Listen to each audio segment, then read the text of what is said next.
오늘은 며느리 소정이와 점심을 먹기로 한 날이었습니다.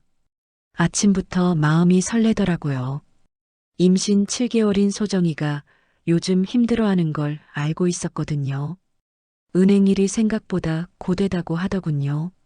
그래서 제가 먼저 연락했습니다. 소정아, 오늘 점심 같이 먹자. 내가 좋아하는 삼계탕집으로 갈까? 전화기 너머로 소정이의 목소리가 밝아지는 게 느껴졌어요. 한빛중앙은행 강남지점 앞에 도착한 건 정오쯤이었습니다. 유리문을 밀고 들어서는 순간 뭔가 이상하다는 느낌이 들었어요. 로비가 너무 조용했거든요. 고객들은 몇 명 앉아 있었지만 직원들의 표정이 굳어 있었습니다. 창구 직원들은 고개를 숙인 채 서류만 들여다보고 있었고 누구 하나 편안해 보이지 않았어요. 어서 오세요. 안내 직원이 저를 맞이했지만 목소리에 힘이 없었습니다. 미소도 어색했어요. 저는 대기 의자에 앉아 소정이를 기다렸습니다. 그런데 이상하게 가슴이 답답하더라고요. 68년을 살아오면서 생긴 직감 같은 거예요. 뭔가 심상치 않다는 느낌. 로비 한쪽에서 남자 목소리가 들려왔습니다. 이 정도도 못해? 내가 몇 번을 말해야 돼? 지점장실 쪽에서 나는 소리였습니다. 목소리 톤이 날카로웠어요. 직원 한 명이 고개를 더 깊이 숙이며 그쪽으로 걸어가는 게 보였습니다. 다른 직원들은 모두 자기 일에만 집중하는 척했지만 긴장한 게 역력했어요. 여기 분위기가 왜 이럴까? 제 안에서 경계심이 스멀스멀 올라왔습니다. 오랜 세월 살아오면서 사람을 보는 눈은 어느 정도 생긴 편이거든요. 직원들 표정에서 뭔가 두려운 것, 숨기고 싶은 것이 느껴졌습니다. 소정이가 창구에서 나와 저를 보더니 환하게 웃었습니다. 어머님 오셨어요? 하지만 그 미소 뒤로 피곤함이 묻어났어요. 얼굴이 창백했고 걸음걸이도 조심스러웠습니다. 제가 일어나 소정이에게 다가가려는 순간이었습니다. 이소정, 뒤쪽에서 굵직한 남자 목소리가 날아왔습니다. 소정이의 얼굴이 순간 굳어지는 게 보였어요. 온몸이 경직되더니 천천히 뒤를 돌아봤습니다. 50대 초반으로 보이는 정장 차림의 남자가 지점장실에서 나오고 있었습니다. 최강호 지점장이었어요. 지금 뭐 하는 거야? 점심시간이라고 일 팽개치고? 그의 목소리에는 비난이 가득했습니다. 로비에 있던 사람들의 시선이 일제히 소정이에게 쏠렸어요. 저는 그 순간 알았습니다. 오늘 이 평범한 점심 약속이 결코 평범하게 끝나지 않을 거라는 걸. 가슴속에서 무언가가 끓어오르기 시작했어요. 며느리를 향한 보호 본능이었습니다. 평생 조용히 살아왔지만 가족이 위협받는 순간만큼은 달랐습니다. 제 안에 숨겨둔 무언가가 깨어나기 시작했어요. 소정이가 천천히 지점장 쪽으로 고개를 숙였습니다. 죄송합니다, 지점장님. 지금 바로 자리로 돌아가겠습니다. 목소리가 떨리고 있었어요. 제 며느리가 저렇게 작아지는 모습을 보는 게 너무 괴로웠습니다. 잠깐만요. 제가 앞으로 나섰습니다. 저희 점심 약속이 있어서 그래요. 제가 먼저 와서 기다리고 있었거든요. 최대한 부드럽게 말했지만 지점장은 저를 쳐다보지도 않았습니다. 점심시간은 따로 있어요. 지금은 업무 시간입니다. 그는 소정이에게만 말했습니다. 마치 제가 투명인간이라도 되는 것처럼요. 이소정 대리 3층 회의실로 올라와. 지금 당장. 소정이가 제게 미안하다는 눈빛을 보냈습니다. 어머님 죄송해요. 제가 잠깐만. 그 순간 지점장이 소정이의 팔을 잡아 끌었어요. 임신한 며느리를, 그것도 로비 한가운데서. 빨리 움직여. 최강호의 목소리가 높아졌습니다. 그리고 그 다음 순간 저는 제 눈을 의심했습니다. 지점장이 소정이의 멱살을 잡았어요. 멱살을요. 임신 7개월인 여자의 옷깃을 움켜쥐고 흔들기 시작했습니다. 내가 몇 번을 말해야 돼? 입 다물고 시키는 대로만 하라고. 지점장님, 제발. 소정이의 목소리가 끊어졌습니다. 그녀의 손이 배를 감싸려 했지만 균형을 잃고 비틀거렸어요. 머리가 하얘지는 기분이었습니다.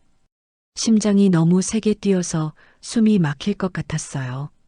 로비에 있던 사람들도 모두 얼어붙었습니다. 하지만 아무도 나서지 않았어요. 직원들은 고개를 더 깊이 숙였고 고객들은 휴대폰을 꺼내 들거나 시선을 피했습니다. 당장 손 떼세요. 제가 소리쳤습니다. 제 목소리가 이렇게 크게 나올 줄 몰랐어요. 로비 전체에 울려 퍼졌습니다. 최강우가 그제야 저를 쳐다봤습니다. 손은 여전히 소정이의 옷깃을 잡고 있었어요. 누구세요, 당신? 눈빛이 차갑고 거만했습니다. 며느리 시어머니입니다. 지금 임신한 사람한테 뭐 하시는 겁니까? 제 목소리는 떨렸지만 분명했습니다. 아, 그래요? 그가 비웃듯 웃었습니다. 가족이시면 더 잘 아시겠네요. 이 직원이 얼마나 무능한지. 회사 돈 축내는 주제에 임신까지 해서 민폐만 끼치고 그는 소정이를 거칠게 밀어냈습니다. 소정이가 비틀거리며 벽에 손을 짚었어요. 눈물이 그녀의 뺨을 타고 흘러내렸습니다. 경찰 부르겠습니다. 제가 휴대폰을 꺼냈습니다. 그래, 불러보세요. 최강호는 오히려 팔짱을 끼고 섰습니다. 내가 우리 직원 교육시키는데 무슨 문제가 있습니까? 경찰이 왔습니다. 10분도 안 걸렸어요. 하지만 상황은 제 예상과 완전히 달랐습니다. 이건 사업장 내부 문제로 보입니다. 민사 영역이라 경찰관이 난처한 표정으로 말했습니다. 임신한 사람을 폭행했어요. 로비에 있던 사람들이 다 봤다고요. 제가 항의했지만 주변 사람들은 모두 고개를 돌렸습니다. 증언을 피하는 거였어요. 폭행이라니요. 제가 언제요? 최강호가 여유롭게 웃었습니다. 그냥 업무 지시를 한 것뿐인데 CCTV 보시면 알 거 아닙니까? 경찰은 결국 당사자들끼리 합의하시라는 말만 남기고 떠났습니다. 그리고 최강호가 소정이에게 종이 한 장을 내밀었습니다. 이소정 대리 해고 통보합니다. 업무 태만, 근무 태도 불량. 오늘부로 출근 안 해도 됩니다. 소정이가 그 자리에 주저앉았습니다. 배를 감싸고 흐느끼기 시작했어요. 저는 그 순간 깨달았습니다. 이 세상에는 아직도 돈과 권력 앞에서 무너지는 정의가 있다는 걸. 경찰도 법도 목격자들도 힘없는 사람 편은 아니라는 걸. 하지만 그들은 몰랐습니다. 지금 자기들 앞에 서 있는 이 68세 할머니가 누구인지, 이 할머니가 얼마나 많은 싸움을 이겨왔는지, 그리고 가족을 지키기 위해서라면 어떤 카드든 꺼낼 수 있는 사람이라는 걸. 제 손이 가방 속 휴대폰을 움켜쥐었습니다. 이제는 숨어 있을 때가 아니었습니다. 소정이를 일으켜 세웠습니다. 며느리의 몸이 바들바들 떨리고 있었어요. 괜찮아, 소정아. 내가 있잖아. 제 목소리는 최대한 차분하게 유지했지만 속은 불덩이처럼 타오르고 있었습니다. 최강호는 이미 지점장실로 돌아가려는 참이었어요. 마치 아무 일도 없었다는 듯이요. 직원들도 다시 각자 자리로 돌아가 업무를 보는 척했습니다. 이 상황 전체가 일상적인 일인 것처럼 말이에요. 지점장님, 제가 그를 불렀습니다. 최강호가 귀찮다는 표정으로 뒤를 돌아봤습니다. 또 뭡니까? 사과하세요. 제 말은 간결했습니다. 그가 코웃음을 쳤어요. 사과요? 제가 왜요? 임신한 직원에게 폭력을 휘둘렀잖습니까?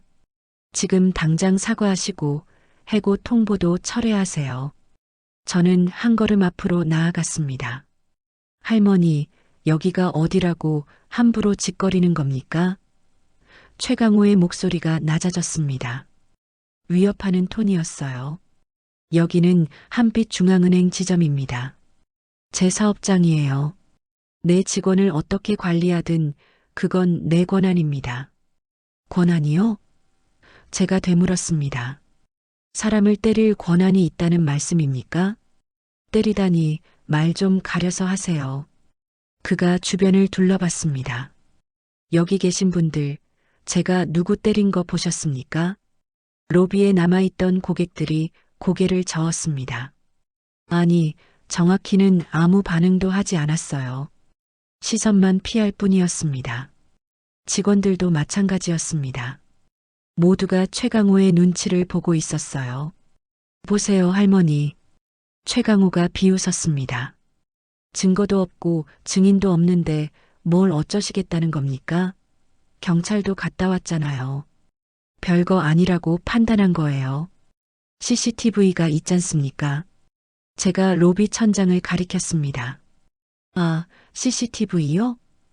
그가 여유롭게 웃었습니다. 그건 저희 은행 자산이고요. 외부인이 함부로 볼 수 없습니다. 그리고 설령 본다 해도 그는 잠시 말을 끊었다가 이어갔습니다. 거기 찍힌 건 제가 우리 직원에게 업무 지시하는 장면뿐일 겁니다. 제 주먹이 저도 모르게 꽉 쥐어졌습니다.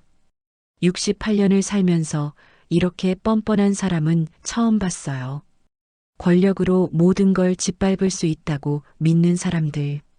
세상에는 참 많더라고요.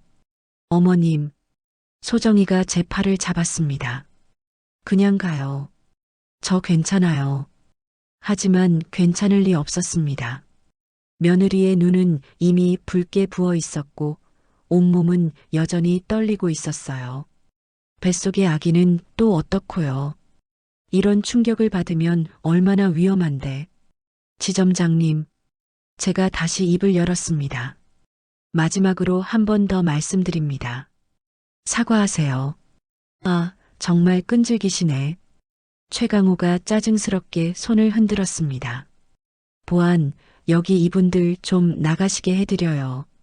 업무 방해하시네. 보안 요원 2명이 다가왔습니다.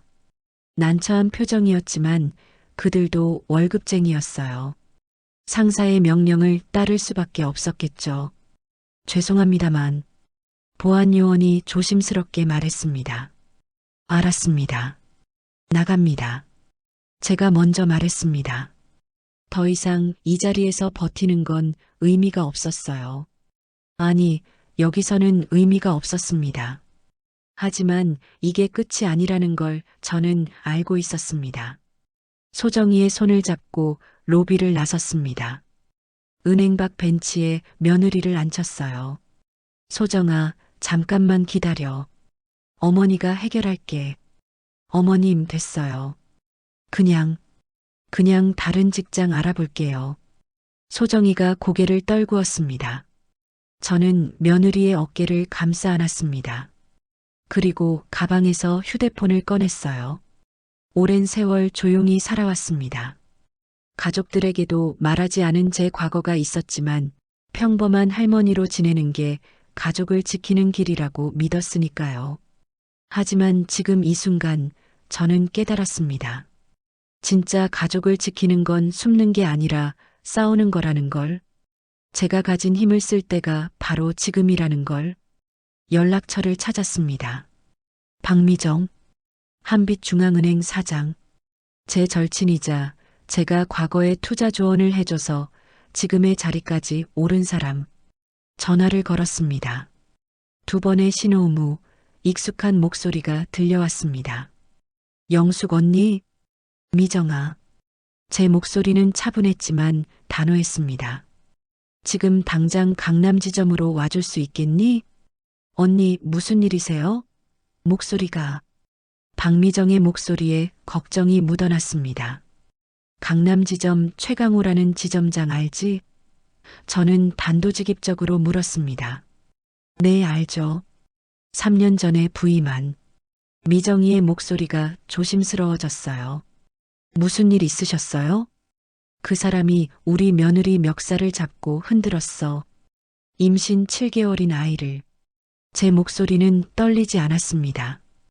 분노를 억누르고 있었거든요. 그리고 해고까지 시켰어. 전화기 너머로 미정이가 숨을 들이켰어요. 지금 농담 아니시죠? 내가 이런 걸로 농담하는 사람인 줄 아니? 죄송해요, 언니.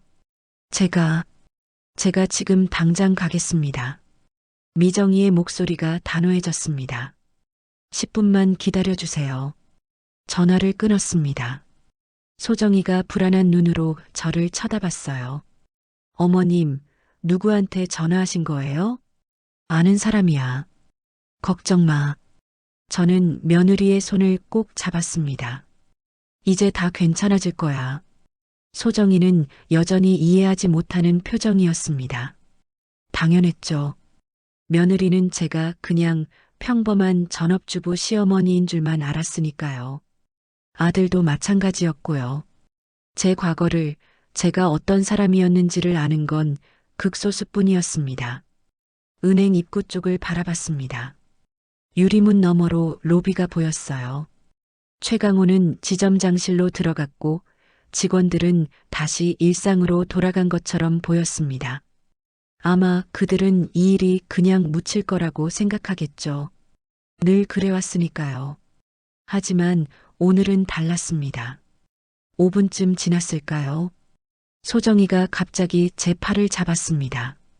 어머님, 저기. 도로 끝에서 검은색 벤츠 한 대가 나타났습니다. 그 뒤로 또 한 대, 그리고 또 한 대. 총 3대의 고급 승용차가 일렬로 은행 앞에 멈춰 섰어요. 첫 번째 차에서 운전기사가 내려 뒷문을 열었습니다. 단정한 정장 차림의 여성이 차에서 내렸어요. 박미정 사장이었습니다. 60대 중반이었지만 여전히 당당하고 우아한 자세였어요. 그 뒤로 정장 입은 사람들이 우르르 쏟아져 나왔습니다. 본사 임원들처럼 보였어요. 모두 긴장한 표정으로 미정이의 뒤를 따랐습니다. 저 사람들 누구예요? 소정이가 작은 목소리로 물었습니다. 내 회사 사장님이야. 제가 대답했습니다. 소정이의 눈이 커졌어요. 사장님이요? 왜 여기에? 미정이가 저를 발견하고는 곧장 걸어왔습니다. 그녀의 얼굴에는 분노와 걱정이 뒤섞여 있었어요. 영숙 언니. 미정이가 제 손을 잡았습니다. 괜찮으세요? 며느님은요? 나야 괜찮지. 소정이가 문제야. 저는 며느리를 가리켰습니다.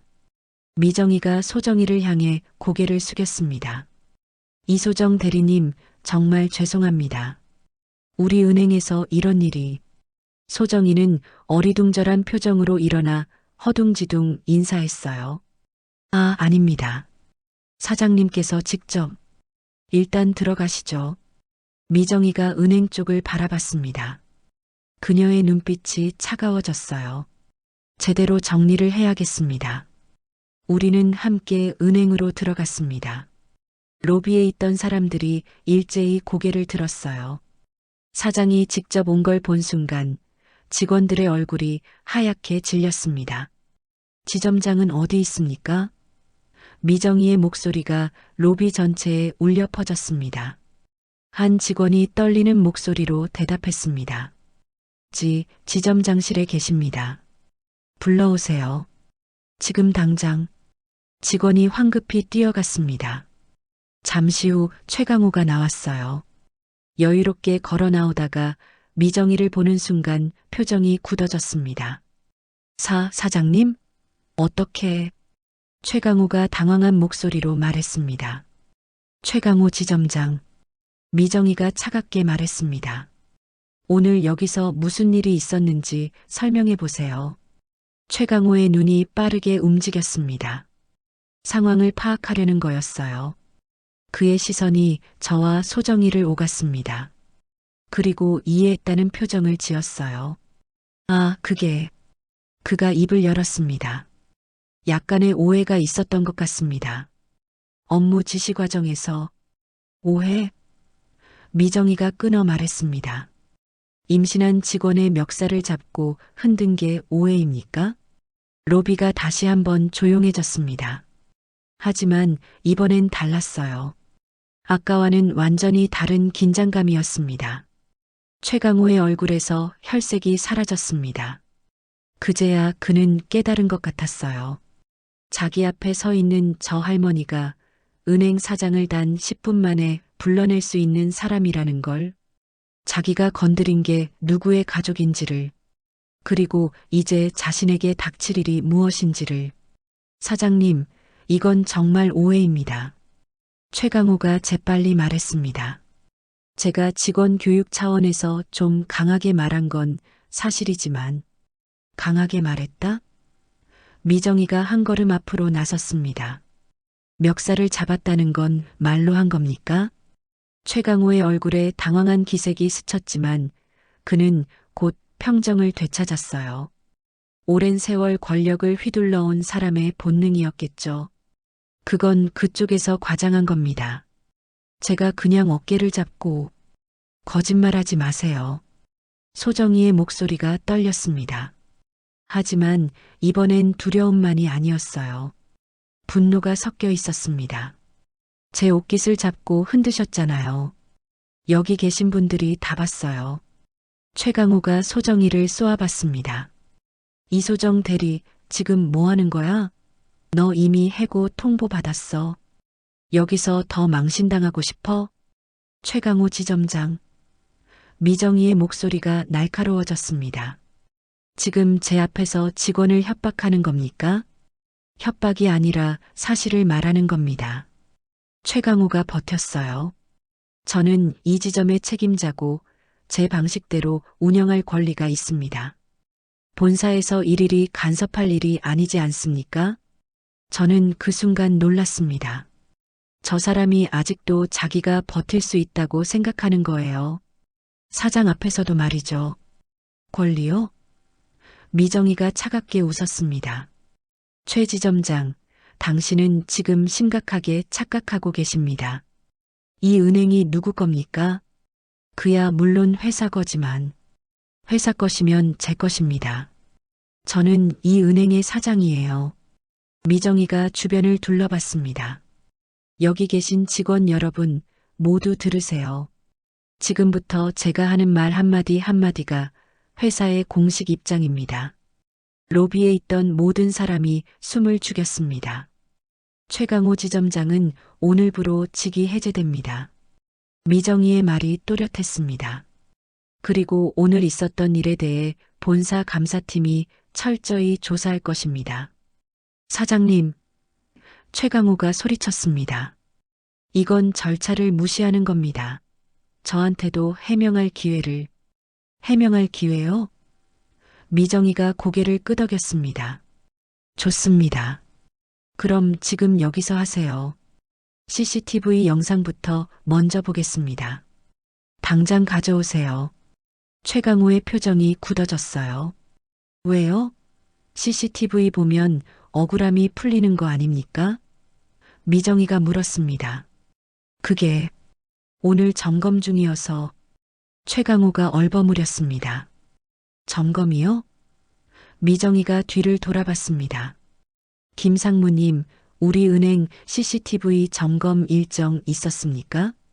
본사에서 따라온 임원 한 명이 앞으로 나왔습니다. 없습니다, 사장님. 정기 점검은 다음 달입니다. 최강호의 얼굴이 하얗게 질렸어요. 거짓말까지 하시는군요. 미정이의 목소리가 차가워졌습니다. 지금이라도 사과하시는 게 어떻겠습니까? 김영숙 여사님과 이소정 대리께. 김영숙 여사님. 미정이가 저를 그렇게 불렀을 때 로비에 있던 직원들이 저를 다시 쳐다봤어요. 아까와는 완전히 다른 눈빛이었습니다. 궁금증과 두려움이 섞인 시선이었죠. 사과는 무슨. 최강호가 비틀거렸습니다. 제가 왜? 최강호 지점장. 제가 입을 열었습니다. 처음으로 제가 직접 그에게 말했어요. 당신이 지금까지 이런 식으로 살아왔다는 거 알아요. 권력으로 사람들을 짓밟고 돈으로 문제를 덮고 그렇게 해서 여기까지 올라온 거겠죠. 최강호가 저를 쳐다봤습니다. 입술이 파르르 떨리고 있었어요. 하지만 오늘은 다릅니다. 제 목소리는 조용했지만 단호했습니다. 오늘 당신이 건드린 건 내 가족이에요. 내 며느리고 내 손주입니다. 그걸 건드리는 순간 당신은 끝난 겁니다. 당신이 대체 누구길래? 최강호가 떨리는 목소리로 물었습니다. 궁금하세요? 미정이가 대신 대답했습니다. 이분은 김영숙 여사님입니다. 제가 지금 이 자리에 있을 수 있게 해주신 분이죠.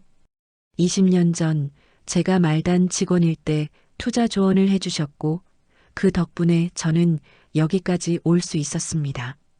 미정이가 저를 향해 고개를 숙였어요. 진심 어린 존경의 표시였습니다. 그리고 이분은 미정이가 말을 이었습니다. 우리 은행 최대 고객 중 한 분이십니다. VIP 중에서도 최상위 등급이시죠. 로비 전체가 숨을 멈춘 것 같았습니다. 이제 알겠습니까? 미정이가 최강호를 쳐다봤습니다. 당신이 누구를 건드렸는지. 최강호의 다리가 후들거렸습니다. 그는 뒤로 한 걸음 물러섰다가 결국 무릎을 꿇었어요. 죄송합니다. 그의 목소리가 떨렸습니다. 정말 죄송합니다. 저는 며느리를 바라봤습니다. 소정이의 눈에 눈물이 고여 있었어요. 하지만 이번엔 슬픔이 아니었습니다. 안도와 해방의 눈물이었죠. 소정아, 제가 며느리의 손을 잡았습니다. 사과를 받아들일지 말지는 내가 결정해. 소정이가 최강호를 내려다봤습니다. 임신한 몸으로 떨리는 목소리로 하지만 분명하게 말했어요. 해고 통보 취소하세요. 그리고 다시는 누구에게도 이런 짓 하지 마세요. 최강호가 고개를 숙였습니다. 네. 그렇게 권위의 탑은 무너졌습니다. 순식간에 완벽하게. 사과는 받았지만 제 안에서 뭔가 계속 걸렸습니다. 이 모든 일이 단순한 권력 남용으로만 설명되지 않았거든요. 왜 하필 소정이었을까요? 다른 직원들도 많은데 왜 임신한 며느리를 그렇게까지 괴롭혔을까요? 미정아. 제가 박미정 사장을 불렀습니다. 이 사람 조사 제대로 해야겠어. 미정이가 고개를 끄덕였습니다. 당연하죠. 감사팀이 내일 아침부터 투입됩니다. 그녀가 최강호를 쳐다봤어요. 최 지점장, 아니 최 씨. 당신 오늘 집에 가지 마세요.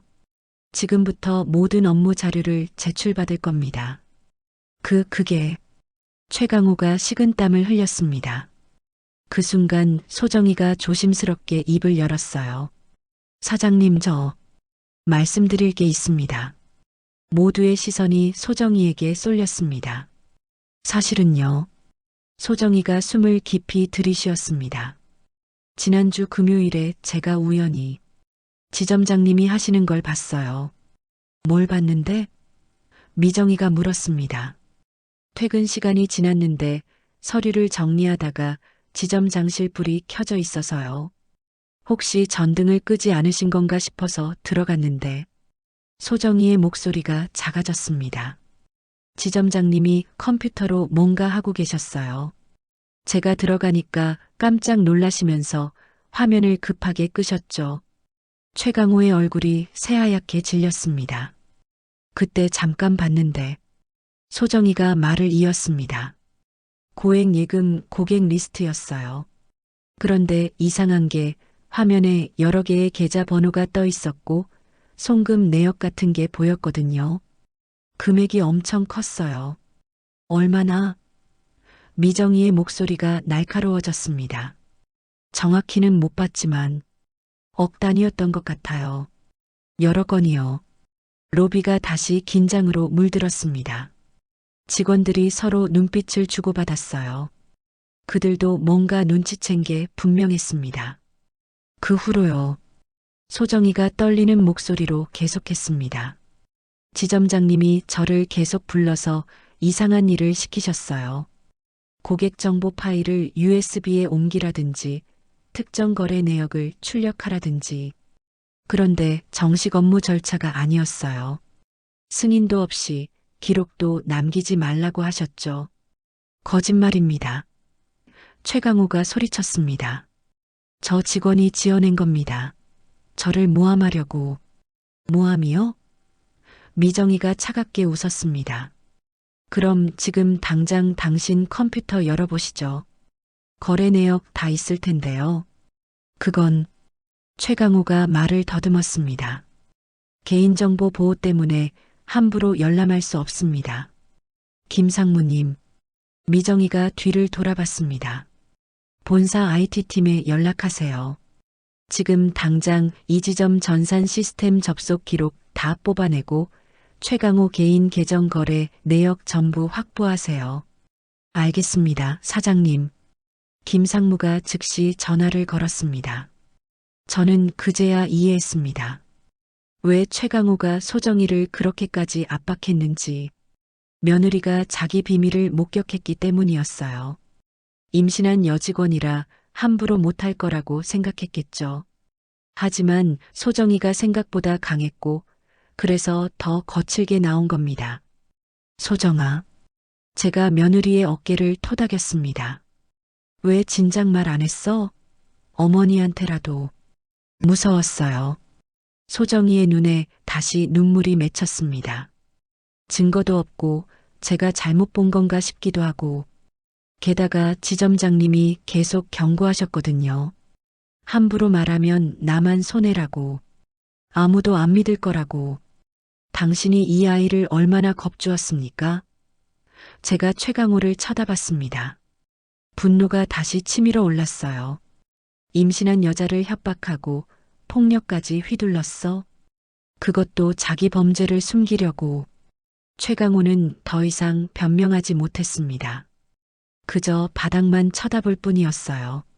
30분쯤 지났을까요? 김상무가 다시 나타났습니다. 태블릿을 들고 미정이에게 다가왔어요. 사장님, 확인했습니다. 미정이가 화면을 들여다봤습니다.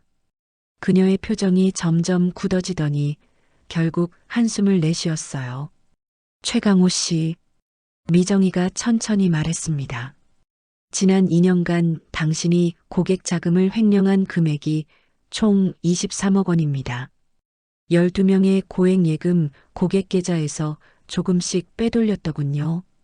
계좌를 여러 개 만들어서 분산시켜 놨고요. 로비에서 작은 비명 소리가 났습니다. 직원 한 명이 손으로 입을 막았어요. 23억. 제가 중얼거렸습니다. 엄청난 금액이었죠. 하지만 더 충격적인 건 그 수법이었어요. 체계적이고 치밀했습니다. 오랫동안 계획한 범죄였어요. 이건 단순한 폭력 사건이 아닙니다. 미정이가 선언했습니다. 업무상 횡령, 배임, 직권 남용, 증거 인멸 시도까지. 형사고발 들어갑니다. 최강호가 그 자리에 주저앉았습니다. 완전히 무너진 모습이었어요. 소정아, 제가 며느리를 안았습니다. 내가 용기 내서 말해준 덕분이야. 이 사람이 더 많은 피해자를 만들기 전에 막을 수 있었어. 소정이가 제품에서 울었습니다. 이번엔 두려움도 억울함도 아니었어요. 해방의 눈물이었습니다. 그리고 저는 깨달았습니다. 제가 오랫동안 숨어 살았던 이유가 틀렸다는 걸. 가족을 지키는 건 숨는 게 아니라 정면으로 맞서는 거였어요. 제가 가진 힘을 제대로 쓸 때 비로소 진짜 보호가 가능하다는 걸. 은행 밖으로 햇살이 들어왔습니다. 오후의 빛이 로비를 환하게 비췄어요. 마치 오랜 어둠이 걷히는 것 같았습니다. 그날 이후 일주일이 지났습니다.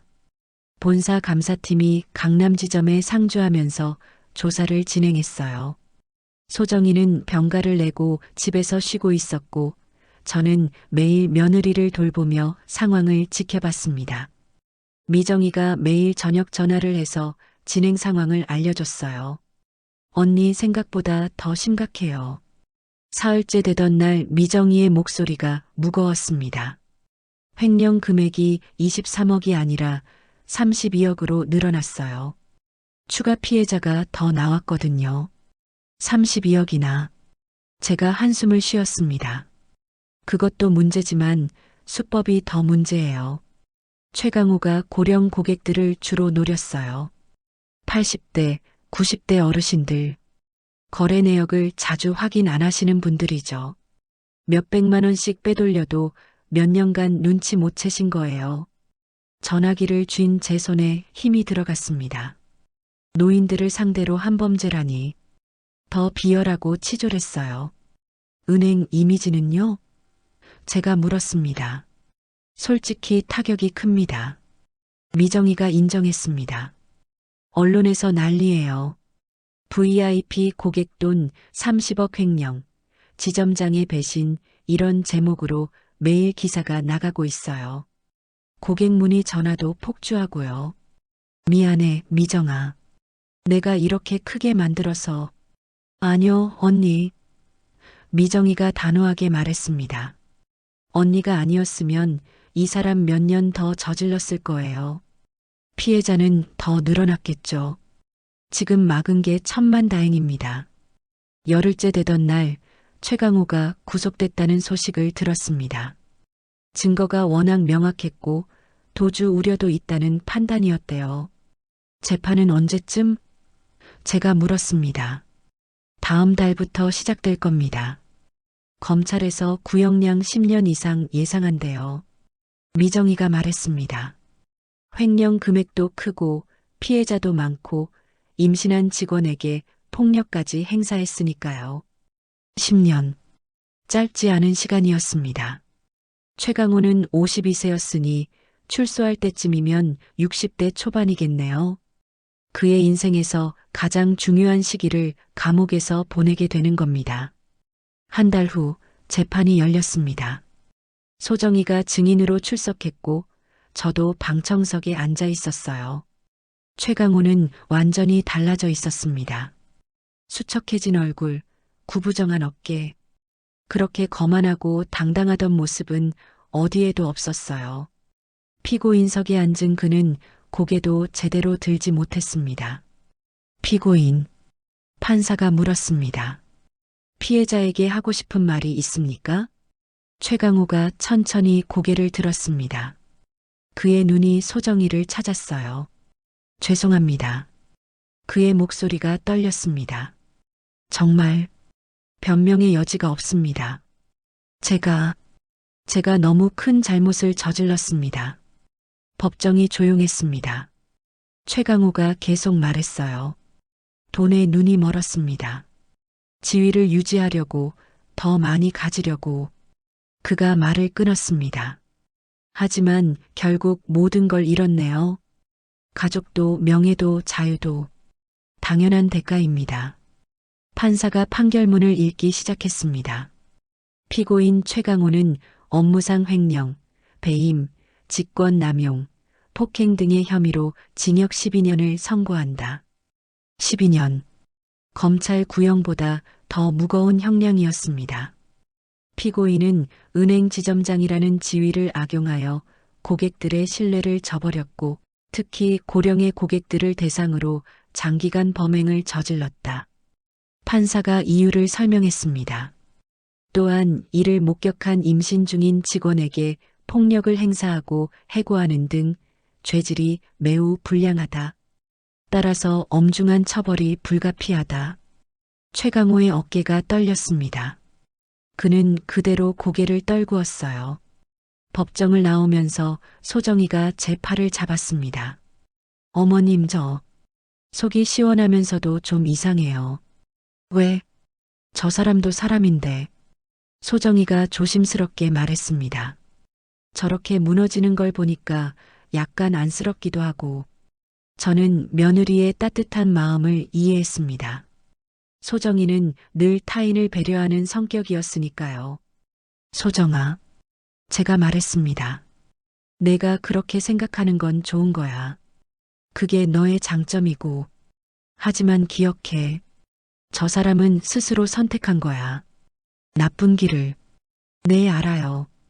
그리고 내가 용기 내서 진실을 말한 덕분에 더 많은 피해자가 생기는 걸 막았어. 그게 더 중요한 거야. 소정이가 고개를 끄덕였습니다. 법원 밖으로 나왔습니다. 가을 햇살이 따뜻했어요. 최강호의 몰락은 그렇게 완성됐습니다. 한때 권력과 돈으로 모든 걸 지배할 수 있다고 믿었던 사람. 하지만 결국 그가 쌓아올린 건 모래성이었어요. 한순간에 무너졌고 다시는 재건할 수 없는. 권력은 영원하지 않습니다. 부정한 방법으로 얻은 건 더더욱 그렇죠. 그리고 진짜 힘은 돈이나 지위가 아니라 용기와 정의에서 나온다는 걸 소정이가 그리고 저 자신이 증명한 거였습니다. 이제 남은 건 새로운 시작뿐이었습니다. 재판이 끝나고 2달이 지났습니다. 소정이의 배가 제법 불러왔어요. 이제 출산까지 1달 남짓 남았습니다. 어머님, 오늘 회사에서 연락 왔어요. 소정이가 전화를 걸어왔습니다. 목소리가 들떠 있었어요. 무슨 일인데? 진급 통보래요. 대리에서 과장으로요. 제 가슴이 뭉클해졌습니다. 그래, 당연하지. 내가 그만큼 용기 있게 행동했잖아. 그것만이 아니래요. 회사에서 정의로운 직원상도 준대요. 부정을 고발한 공로를 인정한다고. 소정이의 목소리가 떨렸습니다. 어머님, 저 꿈꾸는 거 아니죠? 아니야, 소정아. 다 현실이야. 내가 만들어낸 현실이고. 저녁에 우리 집에서 작은 축하 파티를 열었습니다. 아들도 일찍 퇴근해서 왔어요. 소정이의 얼굴엔 환한 미소가 가득했습니다. 그 미소를 보니 그날 은행 로비에서 눈물 흘리던 며느리가 떠올랐어요. 얼마나 많은 게 변했는지. 엄마, 아들이 조심스럽게 말했습니다. 그때 얘기 좀 해도 될까요? 엄마가 은행 사장님을 그렇게 빨리 부를 수 있었던 거. 아들도 며느리도 저를 쳐다봤습니다. 궁금해하는 눈빛이었어요. 그동안 물어보고 싶었지만 차마 묻지 못했던 거겠죠. 응. 저는 고개를 끄덕였습니다. 이제 말해줄게. 차 한 잔을 따르고 천천히 입을 열었습니다. 엄마가 젊었을 때 주식 투자를 좀 했어. 아주 오래전 일이야. 너희 아빠 돌아가시고 나서 혼자 살아가야 했거든. 그때 작은 돈으로 시작했는데 운도 좋았고 공부도 열심히 했어. 그래서요? 아들이 물었습니다. 30년 넘게 꾸준히 했어. 크게 벌기보다는 잃지 않으려고 노력했지. 그러다 보니 돈이 좀 모였어. 많이. 저는 잠시 말을 멈췄습니다. 지금은 3천억 정도 돼. 아들의 입이 떡 벌어졌습니다. 소정이도 눈이 커졌어요. 3천억이요? 소정이가 더듬거렸습니다. 응. 그래서 은행들이 나를 VIP 고객으로 대접하는 거야. 미정이도 그중 하나고. 20년 전에 그 친구가 어려울 때 투자 조언을 좀 해줬거든. 그 인연으로 지금까지 가깝게 지내는 거지. 그런데 왜? 아들이 조심스럽게 물었습니다. 왜 말씀 안 하신 거예요? 저는 한숨을 쉬었습니다. 무서웠어. 돈 때문에 사람들이 변하는 걸 많이 봤거든. 가족조차도 돈 앞에서는 달라지더라고. 그래서 숨었어. 평범한 할머니로 살면 너희도 평범하게 살 수 있을 거라고 생각했지. 하지만 그날 소정이가 말했습니다. 그날 깨달았어. 제가 며느리를 쳐다봤습니다. 진짜 가족을 지키는 건 숨는 게 아니라 필요할 때 나서는 거라는 걸. 내가 가진 힘을 제대로 써야 할 때가 있다는 걸. 아들이 제 손을 잡았습니다. 엄마, 저희는 달라지지 않아요. 엄마가 돈이 있든 없든 저희한테 엄마는 그냥 엄마예요. 나도 그래요, 어머님. 소정이가 고개를 끄덕였습니다. 아니, 오히려 더 존경스러워요. 그렇게 큰 힘이 있으면서도 평범하게 사신 거잖아요. 그리고 정말 필요한 순간에만 쓰신 거고요. 제 눈에 눈물이 맺혔습니다. 오랜 세월 혼자 짊어졌던 비밀이었어요. 누구에게도 털어놓지 못했던. 하지만 이제는 달랐습니다. 가족 앞에 진짜 제 모습을 보여줬고 그들은 변하지 않았어요. 고마워. 제가 두 사람의 손을 꼭 잡았습니다. 일주일 후 미정이가 찾아왔습니다. 손에 서류 봉투를 들고 있었어요. 언니, 이거 드리려고요. 미정이가 봉투를 건넸습니다. 뭔데? 횡령 피해자들한테 전액 보상 완료됐어요. 은행 자금으로요. 그리고 재발 방지 시스템도 다 구축했고요. 미정이가 환하게 웃었습니다. 이번 일로 오히려 은행 이미지가 좋아졌어요. 신속하게 대응했다고, 투명하게 처리했다고. 다행이네. 다 언니 덕분이에요. 미정이가 진지하게 말했습니다. 언니가 아니었으면 이 문제 몇 년 더 묻혔을 거예요. 피해자는 더 늘어났겠죠. 그리고 그녀가 잠시 말을 멈췄습니다. 저도 배웠어요. 진짜 리더는 형식이 아니라 진심으로 움직이는 거라는 걸. 너도 충분히 잘하고 있어, 미정아. 아니에요. 저도 어느샌가 시스템에 안주하고 있었거든요. 직원들 목소리를 제대로 듣지 않았고 숫자만 쫓았어요. 이번 일로 정신 차렸습니다. 미정이가 고개를 숙였습니다. 앞으로는 달라질 거예요. 사람을 먼저 보는 은행으로 만들겠습니다. 한 달 후 소정이가 건강한 남자아이를 낳았습니다. 병원에서 처음 손주를 안았을 때의 그 기분을, 작고 따뜻한 생명이 제 품에 안겨 있었어요. 이름은 뭐로 할까? 아들이 물었습니다. 정희. 소정이가 말했습니다. 이정희. 어때요? 정혜. 제가 되물었습니다. 네. 어머님이 보여주신 거잖아요. 정의가 뭔지, 용기가 뭔지. 소정이가 저를 쳐다봤습니다. 이 아이도 그렇게 자랐으면 좋겠어요. 옳은 일 앞에서 망설이지 않는 사람으로. 제 가슴이 뜨거워졌습니다. 좋은 이름이야. 제가 손주를 내려다봤습니다. 정희야, 할머니가 있단다. 내가 자라면서 힘들 때, 누가 괴롭힐 때 할머니가 지켜줄게. 하지만 그것보다 더 중요한 건 저는 손주에게 속삭였습니다. 내가 스스로 일어서는 법을 배우는 거야. 내 엄마처럼. 창밖으로 봄 햇살이 쏟아져 들어왔습니다. 따뜻하고 환했어요. 68년을 살아오면서 많은 걸 겪었습니다. 성공도 했고, 돈도 벌었고, 때로는 외로웠고, 때로는 두려웠어요.